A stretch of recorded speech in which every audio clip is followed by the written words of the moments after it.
मेरी बहनों, अब मैं मुकालमे के लिए दावत देना चाहूंगी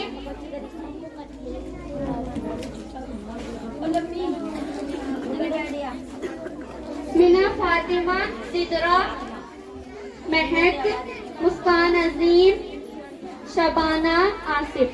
अरे अम्मी, आप क्यों परेशान हो रही हो? आप मेरी इतनी टेंशन मत लीजिए। मुझे अच्छा नहीं लग रहा है आपको पर कितना परेशान होते हुए। बेटा तुम अभी बैठो, मैं भी आती हूँ। अस्सलाम वालेकुम। वालेकुम अस्सलाम। अरे शाहिदा बहन आई बैठे। अरे बहन सब खैरियत से तो है? ना सब खैरियत है।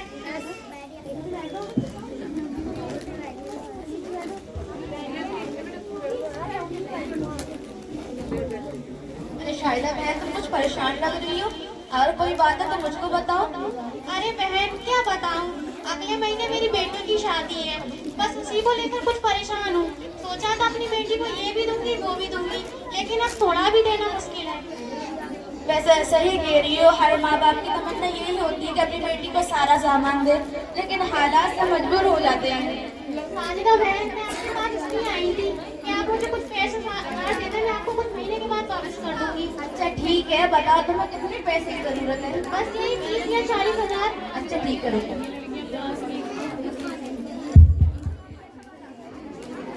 ये लो शायद ये 40,000 है, और अच्छी तरह से भी गिन लो।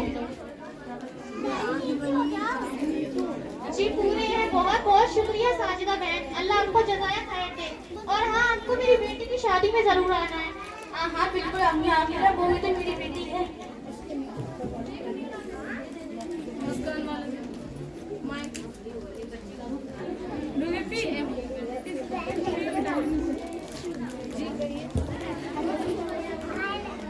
ये 6 महीने आगे बढ़ चुका है। ओहो, शाहिदा ने मेरे पैसे लिए थे, अभी तक वापस नहीं दिए।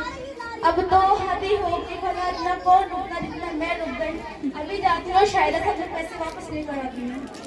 अरे शाहिदा, ओ शाहिदा। अरे साजिदा बहन आइए बैठिए, और सब खैरियत है? अरे बहन सब खैरियत ही कह रही है, तुमसे ये कह रही थी कि जो तुमने हमसे उधार पैसे लिए थे वो वापस कर दो। बहन क्या बताऊं, जब से बेटी की शादी की है काफी परेशान हो गई हूँ। आप कुछ दिन और रुक जाएं, मैं आपका चंद इंतजाम कर दूंगी। मेरी बहन कुछ और दिन और रुक जाएं। अरे ये कौन सी बात हुई? लेते वक्त मैंने सोचा नहीं कि तेरे पास इंतजाम होगा भी। अरे जब तुम बड़े शौक से ले गई हो, जब देने की बारी है तो तुम मानी बना रही हो। मुझे कुछ नहीं पता, मेरे पैसे अभी कहीं से भी लाकर वापस करो। नहीं नहीं साजिदा बहन, मैं कोई बहाना नहीं मिला रही, हकीकत में मेरे पास पैसे नहीं है। आप कुछ दिन और रुके, मैं आपका जल्द इंतजाम कर दूंगी। इतने महीने में तो तुम कुछ कर नहीं पाई, अब क्या करोगी? एक काम करो, पहले अपने शौक पूरे कर लो, बाद में कुछ और ज्यादा करना। अस्सलाम वालेकुम व रहमतुल्लाह। वालेकुम अस्सलाम।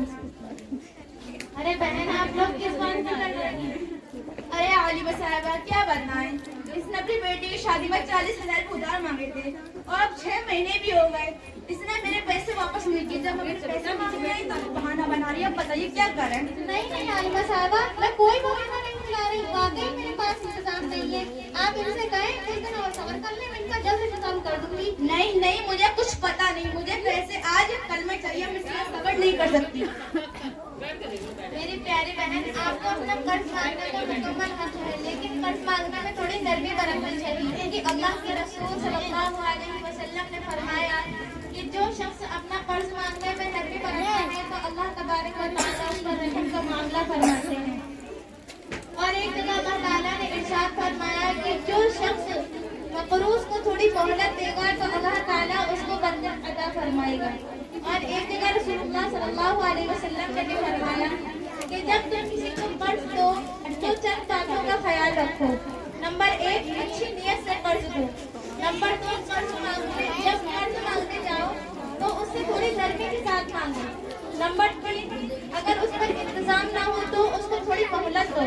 और नंबर 4, अगर वो गरीब है तो उसका कर्ज माफ कर दो। और मेरी बहन, आपको भी इस बात का ख्याल रखना चाहिए ताकि जब आपने इनका कर्ज लिया था तो आप इनको वक्त पर अदा कर देते। और अगर आप इनको वक्त पर अदा नहीं कर पाएंगे तो आप आकर इनको एक बताइए, वक्त बता दीजिए जिसमें आप इनको कर्जा अदा कर दे, क्योंकि अल्लाह के रसूल सल्लल्लाहु अलैहि वसल्लम ने फरमाया कि 1000 रुपये अल्लाह की राह में खर्च करने से बेहतर है कि अपने कर्ज का 1 रुपया अदा कर दिया जाए। यानी अल्लाह के रसूल ने कितनी बड़ी वजीब बता दी मेरी बहनों, सुनिए जरा कि अल्लाह के रसूल ने कहा कि अल्लाह की राह में 1000 रुपये खर्च ना करो, अगर तुम पर 1 रुपया किसी का कर्ज है तो पहले वो अदा करो। इसकी वजह ये है कि कल कयामत के दिन अल्लाह तबारक व तआला उस मकरूज की तमाम नेकियां उस शख्स को दे देगा जिससे उसने कर्जा लिया, और उसकी तमाम नेकियां या तमाम गुनाह उस शख्स के ऊपर डाल दिए जाएंगे जो कर्जदार है। यानी इतनी बड़ी अल्लाह के रसूल ने वाकई बता दी, अल्लाह ताला ये मामला करेगा उस शख्स के साथ जिसने किसी से कर्जा लिया और उसका कर्जा वक्त पर अदा नहीं किया।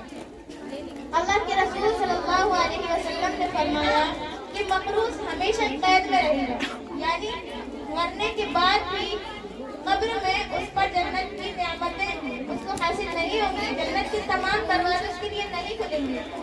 इसकी वजह सिर्फ यही है कि उसने अपना कर्ज जिंदगी में रखते हुए अदा नहीं किया, क्योंकि कर्ज का मामला इंसान के हुकूक से है, यानी बंदे के हुकूक से, हुकूकुल इबाद से है। अल्लाह ताला अपने हुकूक के अंदर अगर कोई कमी हो जाए तो यकीनन अल्लाह ताला गफूरुर रहीम है, लेकिन अगर बंदे के हुकूक में अगर कोई कमी या कोताही हो जाए तो यकीनन अल्लाह ताला उसे जब तक माफ नहीं करता जब तक वो बंदा भी उसको माफ नहीं कर देता। तो मेरी आपसे गुजारिश है, आप सबसे इंतजाम और आपसे भी, कि आप इनका कर्ज वक्त पर दें और अब ये अर्ज करें कि हम जब भी किसी से कर्ज लेंगे तो अपनी तमाम जरूरियात को रोक लें, पहले उसका कर्ज अदा करेंगे। साहिबा मैं समझ गई, मुझे कर्ज इस तरह से नहीं लेना चाहिए। और शाहिदा बहन आप मुझे माफ़ कर दीजिए कि मैंने आपसे इतनी बदतमीजी से बात की, और जब आपके पास पैसे हो जाए जब वापस कर देना। जी मैं आपके पैसे लौटा दूंगी और मुझे मोहलत देने के लिए बहुत बहुत शुक्रिया। अस्सलाम वालेकुम।